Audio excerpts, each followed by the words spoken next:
Muy buenas tardes. Desde el British Council es un gran gusto darles la bienvenida al nuevo ciclo de webinars ERG in Education 2025-2026. Nos alegra muchísimo iniciar este espacio de aprendizaje y reflexión con cada uno de ustedes. Hoy comenzamos con la primera sesión titulada Igualdad, Diversidad e Inclusión en el aula. Un tema clave para fortalecer nuestra práctica docente desde una mirada inclusiva y transformadora, que permita garantizar oportunidades equitativas para todos nuestros estudiantes.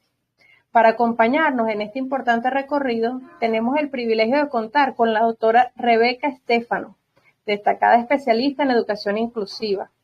La doctora Estefano es docente e investigadora, con 36 años de experiencia, profesora emérita y titular de la Universidad Nacional Abierta de Venezuela, magíster en estrategia de aprendizaje, doctora en innovación curricular y práctica socioeducativa, y con postdoctorados en políticas públicas y educación, así como en complejidad y desarrollo humano en la discapacidad.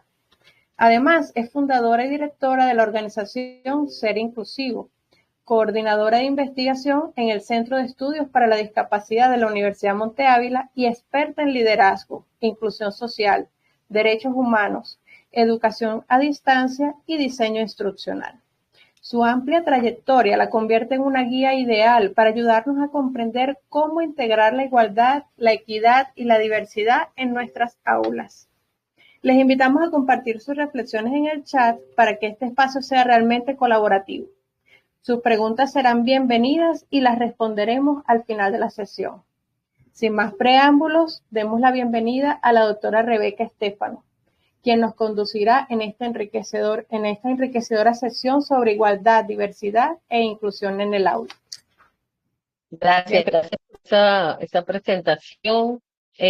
Agradecido al British Council y todo el equipo que nos acompaña y todo el equipo que trabaja en atención a esta formación tan relevante e importante para nuestro país, para nuestros educadores, para todos, porque todos aprendemos de los procesos de enseñanza y de aprendizaje. Yo estoy segura que voy a aprender muchísimo de todas esas preguntas, esas experiencias, esos comentarios que ustedes puedan brindar desde donde se encuentren, porque bueno, están en las aulas, están viviendo los procesos, ¿no? Y vamos a hablar un poquito más,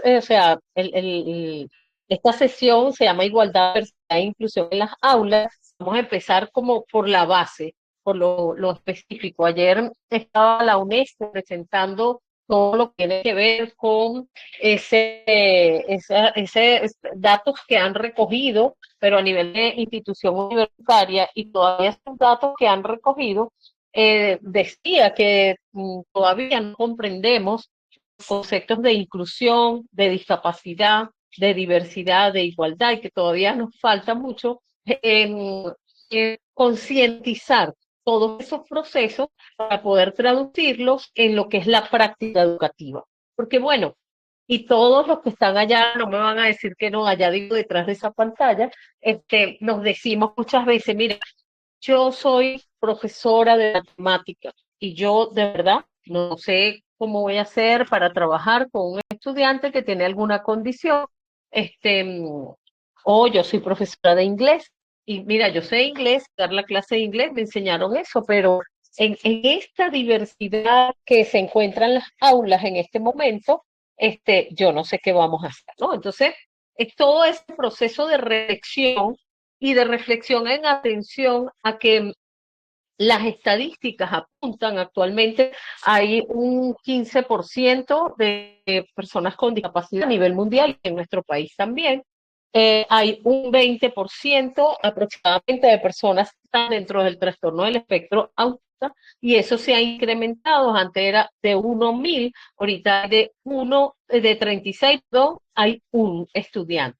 Y la proyección que hace la Organización Mundial de la Salud nos indica que en el 2050 aproximadamente, y probablemente antes, las aulas van a estar conformadas por mitad y mitad, o sea, mitad y mitad digo, de toda esta diversidad, que todos somos diversos, y ahorita lo vamos a ver en la presentación. Pero creo que todos estamos con esa inquietud de, bueno, ¿Qué hago? ¿Cómo lo hago? Aquí solo vamos a ver en esta sección las bases para poder internalizar, es decir, qué estoy haciendo, qué está pasando, cuál es la diferencia entre estos términos, ¿ok? Y cómo puedo yo como docente, probablemente no experto vamos a decir, en discapacidad o en educación especial, pero ¿cómo hago? Pues eh, vamos a pasar aquí a la lámina para poder visualizar. Fíjense lo que les decía, ¿no? Hay algo bien importante que históricamente hemos visto. Hemos visto ese proceso de reconocer al otro, de reconocer las diferencias. Pero históricamente está esa realidad que estás tú allá, yo aquí, tú allá. Y la realidad innegable desde nuestra historia es que generalmente se decía, bueno, yo soy normal, tú allá, el otro es anormal, o yo anormal y tú normal. ¿Ok? Y eso se ve por los modelos que se han venido trabajando desde la discapacidad, como es el modelo caritativo, pobrecito tú, te tengo que ayudar, porque es que tú tienes algo distinto a mí. ¿Ok? O el modelo médico, es bueno, tú tienes la enfermedad y se cree que si una persona tiene alguna condición o alguna discapacidad, necesariamente es una enfermedad. Y no así. Yo puedo tener probablemente una discapacidad, pero no es una enfermedad, es una condición, es una diferencia. Pero hemos avanzado, se avanza lo que es modelo social, y de ese modelo social al modelo social basado en derechos. Ese modelo social nos dice, oye, no es el tú que eres anormal y yo normal, no es que tú estás enfermo y yo no, es que la sociedad, el espacio, la casa, la escuela, el parque, ¿verdad? En la medida en que nos brinde procesos de accesibilidad, no hay esa relación. De hecho, la Organización Mundial de la Salud nos habla que la discapacidad no es solo la parte individual, la condición que puede tener la persona, sino que en la medida en que la sociedad brinde esa accesibilidad, bueno, vamos a tener menos o más discapacidad, vamos a decirlo de alguna manera. Yo voy a poner un ejemplo muy práctico. Por ejemplo, yo soy una persona con discapacidad motora, me falta una pierna, ¿verdad? No es lo mismo cuando ando con la prótesis y sin embargo ando con la prótesis, voy, doy clases, salgo, hago todas mis actividades, pero la ciudad no es accesible. Entonces para montar una camionetica me cuesta más, no sé paran dónde es, etcétera, etcétera. ¿Okay? Es distinto también si, por ejemplo, no tuviera la prótesis, ando con las muletas, bueno, la accesibilidad es menos. Entonces, me hace más, me limita en todas las acciones o todo lo que yo hago, es esa sociedad. Eso que es ambiente donde estoy, que no me brinda la accesibilidad. Pero no porque me falta una pierna, tengo yo una enfermedad. ¿Ok? No sé si por ahí. Pero fíjense, esta visión histórica nos ha hecho cambiar hacia una nueva cosmovisión, hacia esa visión global del universo. Y esa visión global del universo, aunque ha ido de forma muy progresiva, pero hemos ido avanzando, hay una realidad innegable, que ahorita no solo hablamos de yo y el tú, y desde esa visión histórica hemos avanzado de ese yo normal y tú anormal, o yo anormal y tú normal, a esa visión de inclusión, a esa visión de voltear y decir, oye, cuando veo así a todos los rostros de mis alumnos, o cuando yo estoy en una clase, ¿okay? O si aquí tuviéramos todos una camarita y encendiéramos la cámara y nos vemos, decimos, oye, vale, pero es que somos distintos. O sea, nos peinamos distintos, unos tienen lentes, otros no. Aquí esa visión ha ido cambiando y ha ido cambiando hacia lo que decía desde una visión más caritativa, más de esa visión médica, más de esa visión social y últimamente con esa visión social basada en los derechos. Y en esos derechos humanos que tiene la persona, ¿verdad? O tenemos todas las personas, pero también esos deberes que también tenemos, porque cuando hablamos de la visión basada en los derechos humanos, hablamos de derechos y hablamos de deberes. Eso es bien importante. Y en ese sentido, tenemos que hablar de lo que es la diversidad. La diversidad de esos estudiantes que tenemos ahí enfrente, de mis alumnos inicial, que cada uno llega no solo con una condición, sino con una familia detrás, con una historia de vida, con unas emociones distintas, con su contexto, con esos alumnos que a lo mejor pasaron de inicial a primer grado y es ese choque de todo como estoy en el aula, cómo me organizo de esta forma diferente, ¿ok? Entonces, ver la diversidad de todas las personas, ver la diversidad y esa heterogeneidad de mis niños, niñas, ¿verdad? Es reconocer que cada uno de ellos es único, no es igual a nadie. Porque, bueno, no solo en la parte de física somos diferentes, tenemos diferencias probablemente en los idiomas, en la cultura, en las capacidades que tiene cada uno, en los intereses que tiene cada uno, en los ritmos de aprendizaje que tiene cada uno de nuestros estudiantes. Y, por ejemplo, cuando un docente de inglés que va a dar clase en el aula de inicial, o en primero, en segundo y en tercero, ¿verdad?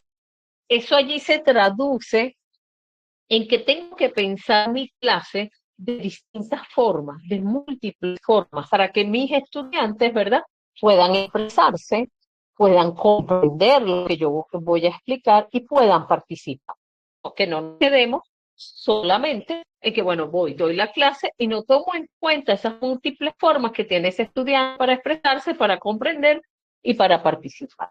Entonces hay que trabajar la heterogeneidad en esos espacios de convivencia.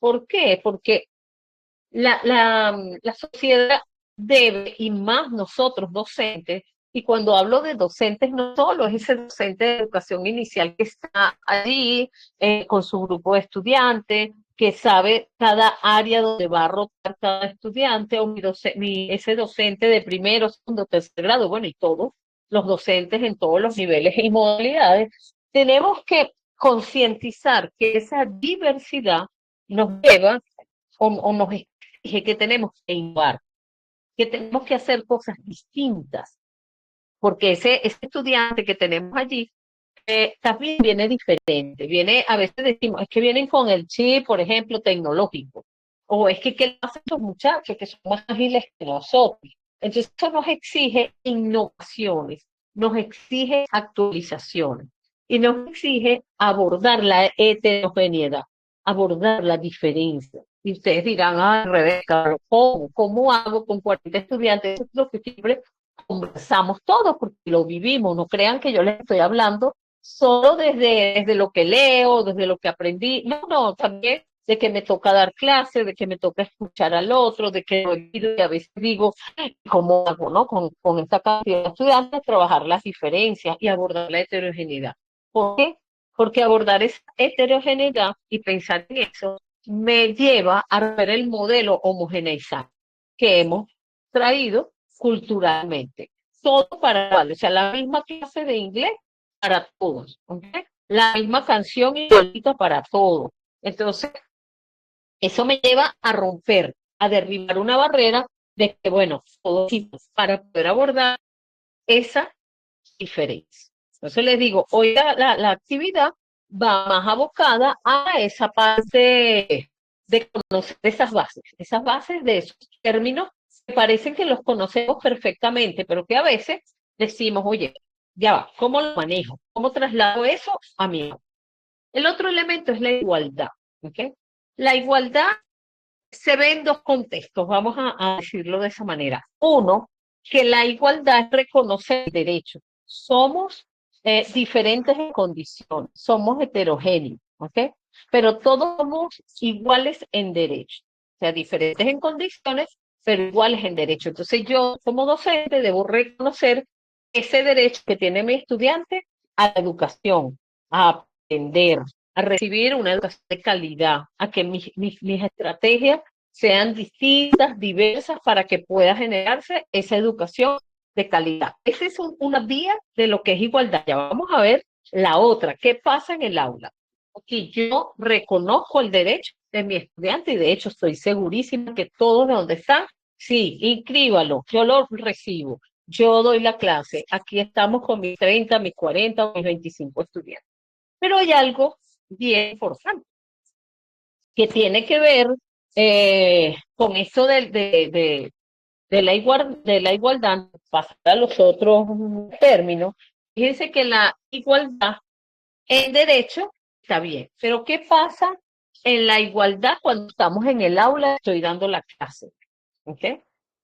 Todos somos iguales y ahí estamos, pero cuando damos la clase, la igualdad significa dar a todos lo mismo, ¿ok? Todos reciben el mismo recurso, el mismo tiempo para la actividad.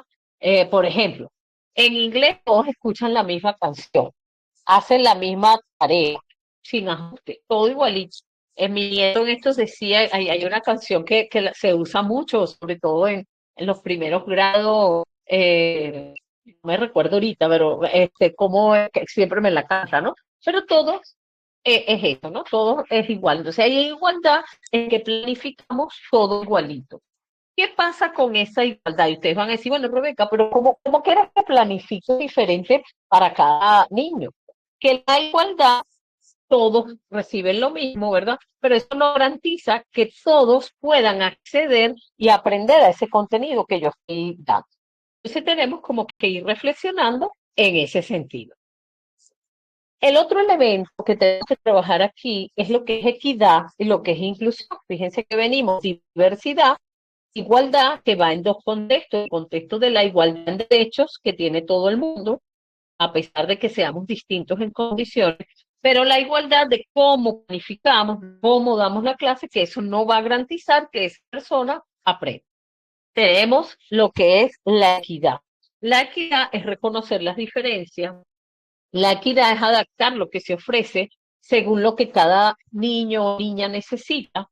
Algunos necesitan más tiempo para esa palabra, para esa frase, ¿sí? Para esa oración, para esos verbos. Otros necesitan más apoyo visual, otros juegos que son más activos, otros son más pasivos. ¿Ok? Entonces, por ejemplo, si nosotros y hago inglés porque creo que la mayoría de los que están aquí son profesores de inglés. Sin embargo, esto aplica para todos, ¿no? Para todos los docentes, integral o de una especialidad. Entonces, en inglés, por ejemplo, usar gestos, usar pictogramas, esas canciones que a lo mejor a uno le va a gustar una más que otra, distintas opciones de respuesta. ¿Cuál es la finalidad de la equidad? Es dar lo que necesita cada uno de acuerdo a sus intereses, que los niños niños y niñas tengan esa participación plena, y la meta final de la equidad es que lleguen al mismo objetivo, pero por caminos distintos. O sea, que todos aprendan, pero que yo pueda ofrecer distintas opciones acorde a sus intereses, sus necesidades. ¿Sí? En caso de la inclusión, tiene que ver con lo que es transformar el entorno para que todos participen plenamente. O sea, no se trata solo de que un estudiante esté presente. Sí, está hoy en mi clase de inglés o está hoy en el salón de clase y se le permitió que estuviera. No, necesita sentirse parte de esa clase. Necesita sentirse parte de esa canción o necesita sentirse parte. Si no le gusta, pollito se dice chicken en la canción, sino ubicar otras, a lo mejor más actualizadas, a lo mejor que ellos la creen, ¿no? Entonces, es importante que trabajemos distintas actividades donde pueda el estudiante tener presencia, que es lo que es inclusión, presencia, estar allí, puede estar en el aula recibiendo mi clase, pero debe tener participación. Y para que mi estudiante tenga participación, debo brindar distintas opciones, distintas oportunidades. Más adelante en otras sesiones que vamos a trabajar diseño universal para el aprendizaje, vamos a trabajarlo de forma práctica. ¿Cómo hago eso, Rebeca? ¿Cómo se hace eso, ¿no? Entonces, y el otro elemento es el progreso, son las tres P: presencia, presencia, participación y progreso. ¿Ok? Entonces, venimos diversidad, igualdad en sus dos vertientes, equidad e inclusión. Fíjense, para resumir aquí brevemente, en Igualdad, todos reciben lo mismo, pero no todos pueden acceder. En equidad, ¿verdad? Cada niño recibe lo que necesita para participar plenamente. Y en inclusión, ¿verdad? Todos están dentro del juego, todos tienen presencia, todos tienen participación y todos tienen progreso. Ahí decimos, la igualdad cuando lo vemos como que reconoce el derecho, ¿verdad? La equidad, que es adaptar los medios y recursos, y la inclusión, transformar, cambiar la experiencia. Recuerden que la inclusión no es el final del camino, no, es el punto donde todos empezamos a aprender juntos y en eso estamos, en ese proceso. Aquí vemos el ejemplo, igualdad, todos reciben lo mismo, pero no todos pueden acceder, que era lo que les decía anteriormente. En equidad, cada niño recibe lo que necesita para participar plenamente, se ajustan los medios, y en inclusión, transformar ese entorno, la experiencia, para que todos participen plenamente. ¿Okay? Y aquí lo vemos en una imagen, fíjense, en la primera que está del lado izquierdo, vemos tres niños, tres jóvenes que están viendo un partido de fútbol. ¿Okay? Y esos tres niños para poder ver, y tenemos una barrera, ¿no? Una cerca, una baranda. Entonces, para ellos poder acceder a ver ese juego, ¿qué pasa?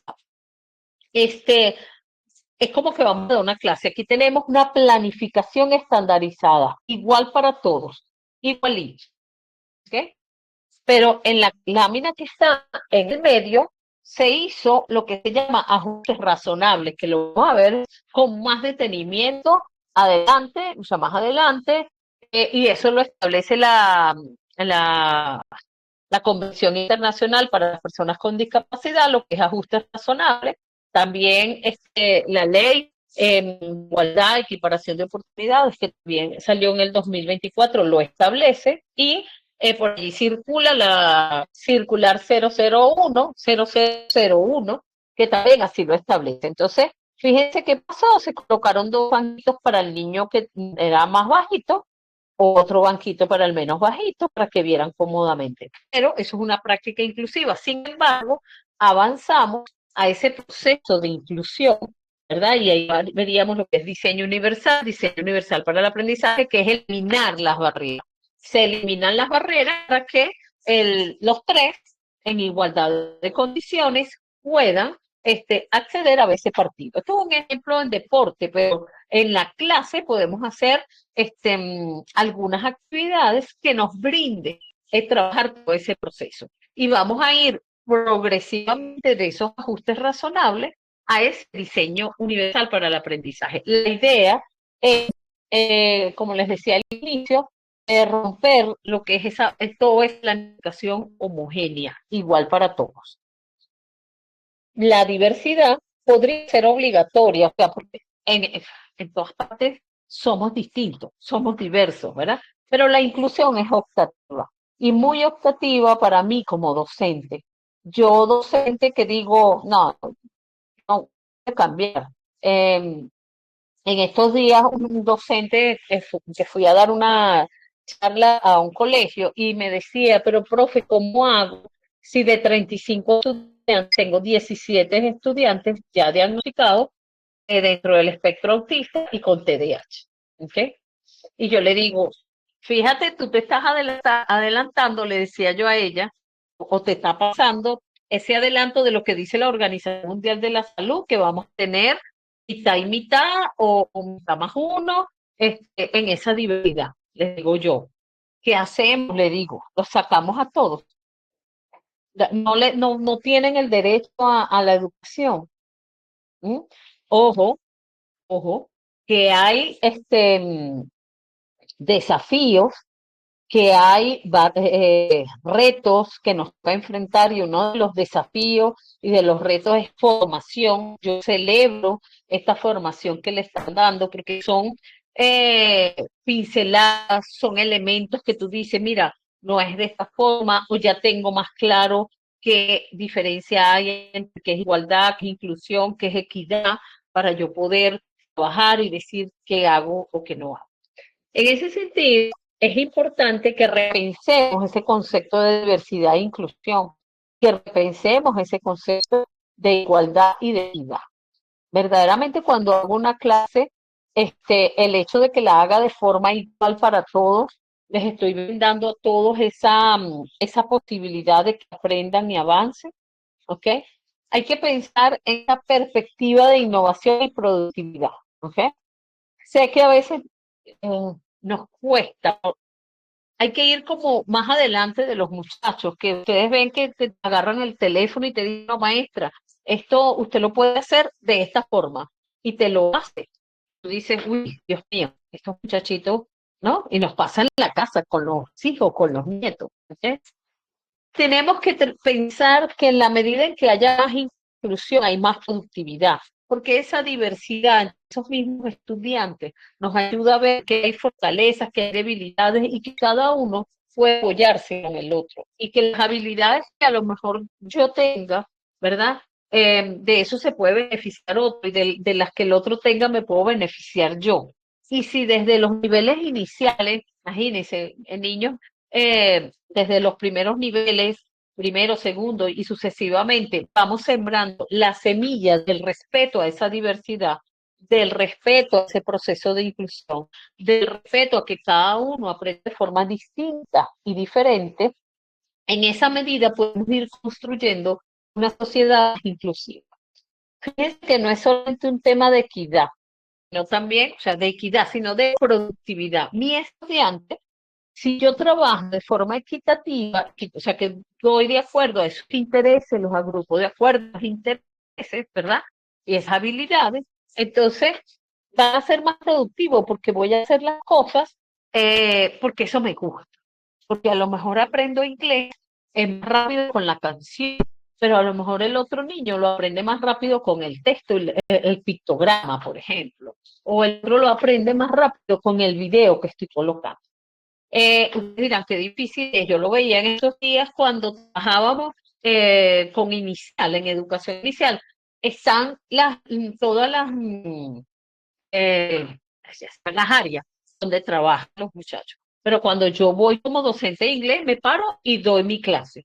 Porque claro, es poco tiempo. Pero si yo genero una estrategia donde en cada área vamos a trabajar las palabras en inglés, pero en cada área y de acuerdo al interés que tenga el niño, eso va a dar más productividad a mi estudiante de aprender lo que está trabajando. ¿Ok? Por aquí. Porque prefiero dejar el tiempo que resta para que ustedes hagan todas las preguntas y yo pueda responder la mayoría. Yo aquí pongo enseñar inglés, cualquier otra materia, desde la inclusión, es sembrar palabras que todos puedan pronunciar, comprender y sentir. Es convertir cada clase en un espacio donde la diversidad no se traduce, sino que se celebra. De verdad que, bueno, gracias. Estoy abierta a todas las inquietudes que sé que seguramente tienen muchas. Aquí está mi correo, tienen el correo de la organización y las redes sociales de la organización, que es @ser inclusivo, pueden seguirme, y @Rebeca Estefan. Bueno, espero todas esas preguntas para escuchar sus inquietudes, sus eh, todo lo que tengan por allí, porque sé que esto genera o estos temas, como les dije, este tema es base, ¿ok?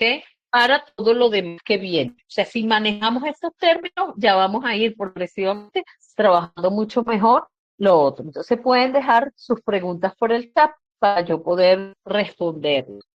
Vamos a esperar que lleguen las preguntas. Ya vamos a ver, yo voy a revisar por aquí.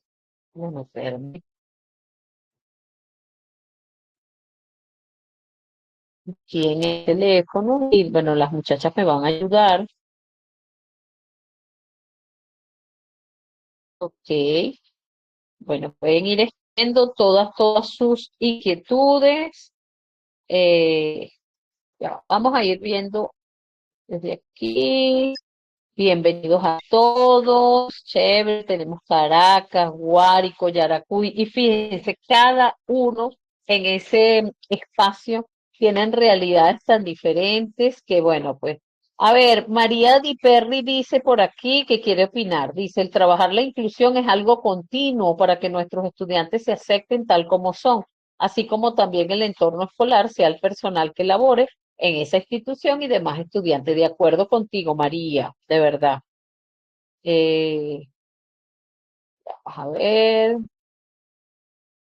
Aquí Edi nos dice que la intención es incluir, no excluir.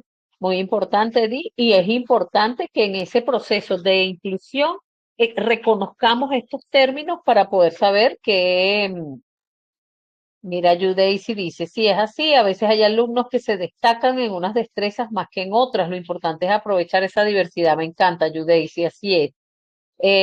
Luis Saura nos dice, ese es un punto importante que no todos entienden cuando se les habla de igualdad y equidad y se hace laborioso explicar cómo se puede manejar ante situaciones con estudiantes con neurodivergencia. Totalmente de acuerdo. Vamos a ver un tema donde vamos a trabajar las neurodivergencias y vamos a ver cómo dentro de ese proceso, porque ahorita la mayoría de los estudiantes que nos están reportando los docentes, están dentro de ese proceso de neurodivergencias, ¿no? Entonces, hay que trabajarlo, hay todo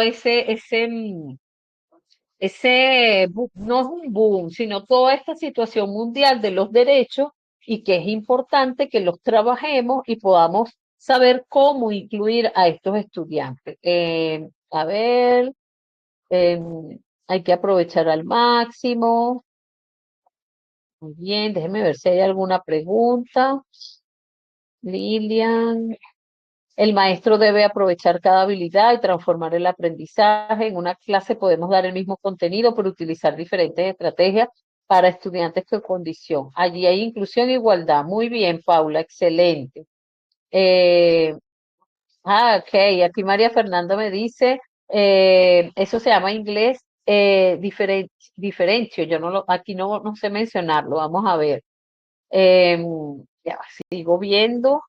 Si hay preguntas que quieran que les aclaremos, tomarlos en cuenta. Sí. Saludo Yasmín también, que está desde Monaga. Chévere, Efraín, de Ciudad Bolívar. Estoy viendo por aquí. Ok, aquí Lisbeth dice, profesora Rebeca, en el caso que no somos profesionales en el área, ¿qué nos recomienda para ir leyendo tutoriales que nos puedan ayudar? Lisbeth, hay muchos tutoriales. Hay una profesora que es española, se llama Coral Elizondo. Recomiendo que la busquen. Ella tiene un blog y tiene videos explicativos. Habla mucho de diseño universal para el aprendizaje, que lo vamos a ver, pero esto te puede orientar a cómo diversificar tus clases. En el caso de que no, para los que sean o no sean profesionales, pueden buscarla. Coral Elizondo. La ubican, ella tiene su blog y tiene infinidad de videos, tiene lecturas. Hay otro profesor que se llama Nacho Calderón, que también él trabaja todo lo que tiene que ver, de hecho sacaron un documental que se llama Educación Inclusiva, quererla es crearla. Entonces también habla de todo ese proceso. Eh, Lisaura dice, mi pregunta, en cuanto a los docentes de las áreas prácticas, matemáticas, física, química, inglés, ¿qué estrategias pueden utilizar para el momento de la evaluación, ya habiendo dado un contenido en igualdad para todos? Lisaura, me encanta esa pregunta. Fíjate, cuando trabajamos diseño universal para el aprendizaje, que lo veremos más adelante, hay que diversificar la evaluación e incluso eh, ofrecer opciones donde nuestros estudiantes de distintas formas puedan demostrar el contenido que yo he dado, porque no necesariamente tengo que hacer un examen escrito y que marquen X, por ejemplo, ¿ok? Sino diversificar las opciones para evaluar de distintas formas. Cuando veamos diseño universal, vamos a ir a como partes prácticas en este poco tiempo, donde tú puedas diversificar esas opciones y evaluar que mi estudiante me demuestre el contenido que sabe de distintas maneras y que pudiera en algún momento demostrarlo o seleccionar. Es que yo quiero, por ejemplo, hacer el examen porque me gusta, o no, a mí me gusta es escribir, o no, yo le voy a preparar una exposición oral en inglés, por ejemplo. Y cada uno va a ofrecer, o vas a evaluar de distintas maneras, pero acorde con lo que ese estudiante se sienta bien y cómodo, Lisaura. Aquí alguien pregunta, ¿es necesario tener un informe médico del estudiante o se hace desde nuestro diagnóstico personal? Una pregunta que siempre nos hacen. Fíjense, generalmente pedimos el informe, pero a veces todos estos informes se demoran un poco porque, bueno, en los contextos donde estamos, tenemos que si tiene que ir al psicólogo, bueno, primero al pediatra o el neurólogo, el psicólogo, etcétera, etcétera, hasta que llegue el informe. Yo siempre le pregunto a los docentes, ¿qué hacemos, verdad? Mientras que llega el informe. No hago un ajuste razonable o una adaptación curricular, por ejemplo, para ese estudiante. Tengo que ver qué estrategias voy haciendo. ¿Qué es lo que no debemos hacer, Kelvin? No debemos diagnosticar. O sea, yo puedo tener algunas características de ese estudiante e inferir que ese estudiante probablemente por las características está dentro del trastorno del espectro autista o tener un TDAH, ¿ok? O una discapacidad cognitiva leve. Puedo inferirlo, pero no puedo diagnosticar, porque ¿a qué nos llevan los diagnósticos? A etiquetar. El diagnóstico es bueno porque, bueno, tú dices, ok, está dentro del espectro autista nivel 1 y como nivel 1 son estas características. Entonces, voy a poner un ejemplo. Este, es muy hipersensible, entonces necesita tener los audífonos o necesita un espacio durante todo el proceso de la clase para salir a un espacio. Nosotros les recomendamos en los colegios que hagan en el aula, en estos días lo llamábamos de la tranquilidad o para poder regularse. Y que no solo es que ese es el espacio de tranquilidad para el que es autista, no, es para todos, incluso para el docente. En algún momento, nosotros le decíamos a los maestros, a veces no sabemos cómo callar a los muchachos, porque entre todos empiezan a gritar y uno, ah, entonces le decíamos, mira, en ese momento usted va y se mete en el espacio de la tranquilidad, que lo puede hacer con una carpita o un espacio ahí con unas almohadas, y ahí te sienta. Todos los muchachos van a voltear. ¿Qué le pasa, maestro? Bueno, que yo también necesito regularme, tranquilizarme, porque no hacen silencio, ¿no? Entonces, es como estrategia importante, compañeros, colegas, no etiquetar, no diagnosticar. Podemos inferir, caracterizar, ir haciendo ajustes mientras que llega el informe para hacer con alguna sugerencia. Muchas veces, compañeros, a veces no llega ese informe, ¿ok? Entonces, es ir viendo cómo hago esa adaptación. Debemos tener presente, sí, estoy de acuerdo con Blanca, ella dice que hay que tener presente los estilos de aprendizaje para consolidar al máximo. Vamos a ver si hay más preguntas. Hola, Rebe. Cuando en un aula algún estudiante tiene una conducta disruptiva que provoca diversas situaciones que entorpece el trabajo debido a que el estudiante grita muy fuerte, ¿es recomendable que su horario sea el diferente de los otros? No, no es recomendable. Ahí lo recomendable es trabajar con ese estudiante sin gritar, sino, ya va, eh, dar como las normas, en algún momento, si es que quiere gritar mucho, buscar algunas herramientas. Hay ahorita una de las recomendaciones, tener en ese espacio de tranquilidad o en el aula algunas liguitas, porque mire, a veces es que ese estudiante viene de un hogar donde el papá le está gritando a la mamá o le están gritando a él, repiten patrones. Entonces es ir viendo cómo se va regulando, que hay normas, porque tampoco es ser laissez-faire, sino bueno, hay normas de esta forma y vamos progresivamente. Tienes rabia porque a lo mejor quieres gritar porque estás molesto y eso no pasa, usted va a agarrar esta liguita y la va a tocar o una cosita de esta, ¿no? O sea, hay muchas estrategias, pero si yo lo pongo en otro horario, ¿verdad? Estoy también excluyendo, al menos que sea algo demasiado disruptivo que tú dices, ya no aguanto, ¿no? En mi caso, en el estado Amazonas, hay más que todo la diversidad cultural, en casos muchas etnias indígenas. Ay, mira, excelente, Kelly. No solo todo ese proceso de la diversidad cultural. Ahorita fíjense que mucha gente que está regresando, muchos niños que vienen, se emigraron y ahorita están regresando, entonces vienen desde otro contexto, con otras costumbres o que nacieron en otro país y sus padres venezolanos y vinieron. Entonces tenemos que trabajar con esa diversidad. Y ahí no que se nos, sino que es un factor de ver cómo incluyo todo esto. Eh, Buenas tardes, profesora. Es importante que nos digan las estrategias de enseñanza, no solo para inglés, sino para las demás áreas. Perfecto, estoy totalmente de acuerdo. Generalicé en inglés porque, bueno, la mayoría son inglés, pero mira, buena esa observación porque no puedo excluir. Van a ir viendo en todo este proceso que les van a brindar para todas las materias, las asignaturas, las situaciones, con ejemplos prácticos. Por eso yo les decía, hoy es cómo este piso que necesitamos trabajar. Pregunta. Los docentes podemos enseñar desde los 5 canales de aprendizaje auditivo, visual, kinestésico. Pero ¿qué técnica podemos usar con estudiantes de TDAH, verdad? O sea, trastorno de déficit de atención e hiperactividad. Fíjase, para ellos también puedes usar las mismas técnicas. ¿Qué necesita el estudiante con TDAH? Estructura.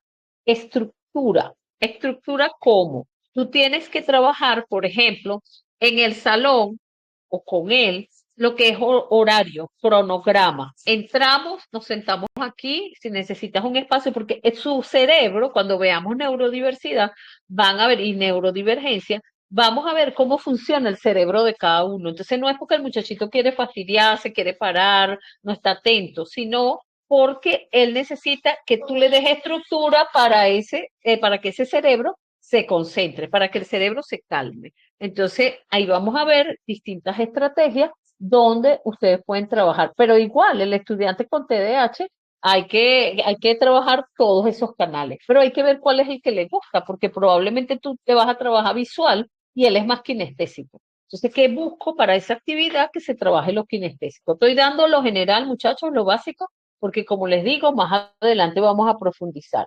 A ver, aquí, en mi caso doy inglés a estudiantes de bachillerato y me he dado cuenta que al aplicar una prueba oral muchos no la presentan, por lo tanto me ha tocado cambiar la estrategia de evaluación para esos estudiantes. Este, Fíjate, una sugerencia, que es lo que va a hablar diseño universal. Tú diversifica. El que no la presenta oral, bueno, vamos a presentarla escrita. Si no, usted me la va a presentar en una exposición donde se incluyan todos esos elementos. O me vas a hacer un video donde tú grabes todo ese proceso, ¿no? Entonces, es como diversificar acorde con. Coral Elizondo, Arnaldo se llama. Muy bien. Coral Elizondo. Ok, ya voy buscando por aquí. No sé las muchachas porque no las estoy leyendo a ustedes en el chat, el equipo del British. ¿Cuáles son algunas adaptaciones, pregunta Alicia, que pueden hacerse en el entorno laboral para incluir a una persona con discapacidad? Dependiendo de cuál es la condición que se tiene, ¿ok? Tendría que saber para decirte las adaptaciones, porque si es motora, por ejemplo, dependiendo de qué discapacidad motora. En mi caso, que me falta una pierna, son pocas las adaptaciones, una silla ergonómica, bueno, que el espacio donde me ubique no tenga tanto escalera, aunque yo trabajé 25 años en la Universidad Nacional Abierta en un piso 2.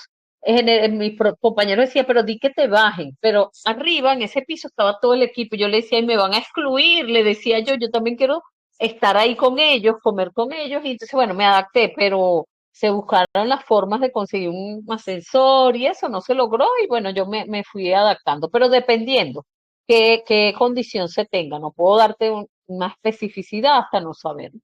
Vamos a ver si hay más preguntas. ¿Cómo aplicar estas estrategias con diversas secciones de media general con pocos recursos tecnológicos? Fíjense, a veces pensamos que la tecnología es lo único, ¿ok? Y no, no necesariamente. O sea, un libro es una tecnología. Y lo otro, que claro, la tecnología te apoya, pero de repente si hay algún estudiante que tenga el celular y trabajamos con el Telegram o con el WhatsApp, o si pudiéramos proyectar, sé que a veces no hay las condiciones tecnológicas ni de proyectar una lámina, ni de meternos en el Internet para que haya un juego, que hay juegos buenísimos para cualquier asignatura y pudiéramos trabajarlos, ¿ok? Pero es generar alguna condición donde podamos incluir algo de tecnología, ¿ok? Pero no necesariamente todo es tecnológico, ¿no? que es importante, pero bueno, hay que ir, yo siempre les digo cuando hablo de adaptaciones curriculares y diseño universal para el aprendizaje, siempre les digo, o sea, cuando usted lo hace también tiene que pensar, o cuando diseña sus estrategias, tiene que pensar con qué recursos cuento, qué tengo, cómo lo hago y en esa medida hacer el ajuste. Miguel, qué bueno, pusiste ahí a Ignacio Calderón.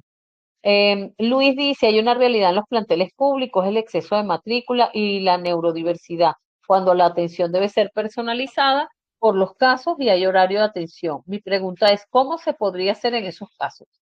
Dependiendo, Miguel, perdón, Luis, de a lo que llamas atención personalizada, ¿no? Hay atención más individualizada, pero hay atención que se puede ajustar a esa diversidad, ¿ok?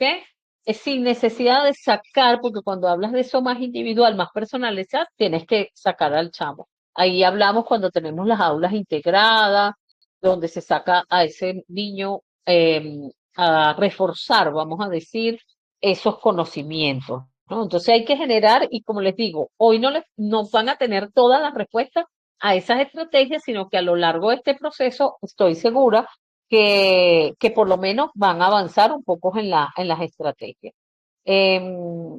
Sí, María dice, a través de una dinámica se puede evaluar. Sí, a través de una dinámica se puede evaluar. La cuestión ahí es cambiar la concepción de evaluación. Muchacha, me avisa si me paso de tiempo o no y después voy respondiendo porque yo voy leyendo, pero veo que todavía hay muchísimas Vamos por bien, aquí. Rebeca. Estamos bien con el tiempo. Chévere, ok, fíjate, aquí Jonathan me dice, en el liceo hay docentes que consideran que los estudiantes neurodivergentes deben ser separados, tendidos por separado. Sin embargo, la diversidad es amplia. Eso implicaría separar a casi una cuarta parte del alumnado o agruparlos en secciones específicas. Ante esta realidad, ¿qué enfoque podemos adoptar como institución? ¿Qué estrategias inclusivas puede proponer en el consejo docente para garantizar una atención adecuada sin caer en la inclusión? Fíjate. Si nosotros separamos a estos estudiantes neurodivergentes con cualquier condición, estamos regresando al pasado. Estamos regresando a esos enfoques donde el alumno va para el colegio de especial, ¿ok? Donde el alumno siempre va a ir al colegio de educación especial. Y es importante ver, y aquí quiero aclarar, porque probablemente si un estudiante está dentro de dentro del espectro autista y está dentro del nivel 3. El nivel no es la profundidad de lo que tenga, sino el apoyo que requiera, ¿ok? El apoyo que él requiere. Y no hay las condiciones, bueno, ese joven sí va a tener que ir a un colegio donde lo atiendan porque probablemente es no verbal, tiene movimientos muy repetitivos, puede agredir o agredirse. Entonces, no, pero por ejemplo, un nivel 1, un nivel 2, que el apoyo es mucho menos, es solo entender ese proceso. Además, son súper inteligentes, o sea, saben temas que uno dice que, wow, pueden estar. Igual de el TDAH, igual una persona que tenga dificultad de aprendizaje, dislexia, discalculia, puede estar. Allí en el consejo docente es que, mire, hay que prepararse para, como les digo, ¿para qué? Porque dentro de poco, en unos años, la mitad de los estudiantes va a ser con neurodivergencia. Como les digo, reflexiones, los vamos a sacar a todos y nos quedamos sin alumnos. No sé, les dejo esa reflexión allí, ¿no? Y hay una realidad, ¿verdad? Tanto la Convención para las Personas con Discapacidad, donde Venezuela está adherido a esa convención, eso, así sea una convención, es ley, están nuestras leyes, ¿ok? Y hay que cumplirlas, hay que trabajar en atención a eso. Yo digo, porque eso no hay que hacerlo por obligación, siempre le digo a los estudiantes, a los docentes, si ese fuera tu hijo, si fuera tu nieto, ¿qué harías? ¿Cómo te sentirías? ¿Ok?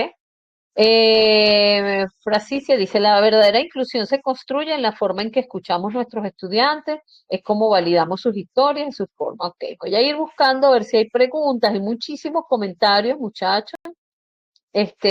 Bueno, Luis dice, otra realidad es la energía del docente y la motivación, el cuerpo se desgasta, se enferma. Totalmente, Luis, y ahorita hay una tendencia que también tenemos que trabajar las emociones de nosotros como docentes, porque bueno, es un trabajo que lleva mucha responsabilidad, ¿verdad? y cómo saber manejar nuestras emociones para también apoyar a ese estudiante, pero sobre todo para apoyarnos nosotros, porque si nosotros tampoco estamos bien emocionalmente, ¿cómo enseñamos, cómo incluimos a nuestros estudiantes y cómo damos una educación de calidad? Ok, aquí dice Doris, desde la investigación debemos indagar acerca de las dificultades en los estudiantes para así saber cuáles estrategias incluir, tomando en cuenta, por supuesto, los informes dados por los especialistas en dicho problema. Estoy de acuerdo, pero recuerden, no se pongan a esperar, em, no dejen tanto tiempo esperando los informes, hagan, porque yo sé que la otra situación que se nos presenta es el trabajo con la familia. Hay familias que a veces se niegan, tú le dices, mira, veo estas características, porque no es que veo que ese muchachito es como raro, o es que ese muchachito tiene como un atraso, o sea, eso no es el término. Por eso les digo, no etiqueten, ¿no?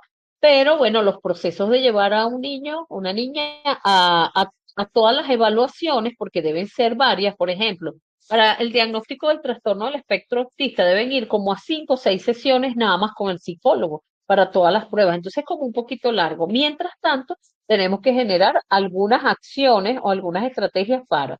em, ok, ya, les estoy leyendo todos sus comentarios, pero quiero ver preguntas. Aquí, Araima, ¿verdad? También tenemos diversidad en religiones. Recuerden que la diversidad va desde cultural, de idiomas, de pensamientos, y hay que respetarlos, de religión. Hay que formar docentes en neurodiversidad, llevando la formación a los planteles educativos y atender el docente.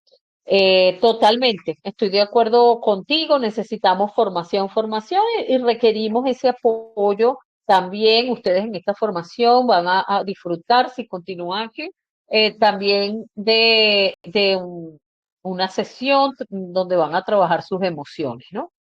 Vamos a ver si hay más preguntas, si las chicas ven alguna y me ayuda. Estoy leyendo. ¿Cómo podemos asegurarnos? Nos lo dice Domínguez, Gladys.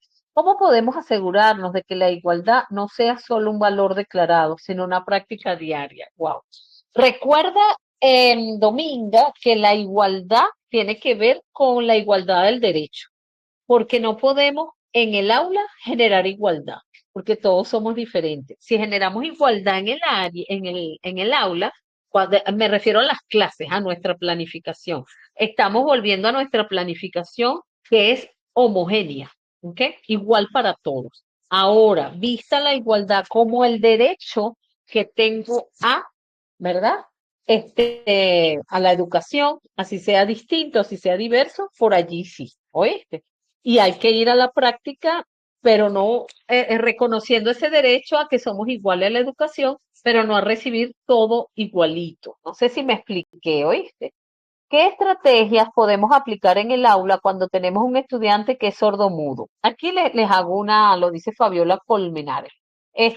Fíjense qué pasa. Primero voy a hacer una aclaratoria. No sé, el término no es sordomudo, ¿verdad? Porque la persona sorda no es muda. La persona sorda no habla, o sea, puede emitir sonidos, ¿verdad? Pero no es porque es muda, no es porque tiene problemas en las cuerdas vocales o algo así. Es sordo. Se dice persona con discapacidad auditiva o persona sorda. En ese sentido, hay que ver la característica de la persona, porque hay personas sordas, ¿verdad? Que leen los labios. Hay personas sordas que están oralizados, que incluso hablan, aunque lento, pero hablan. Hay personas sordas que manejan la lengua de señas. Hay otras que no manejan la lengua de señas. Entonces, hay que ver cómo está el muchacho, ¿no?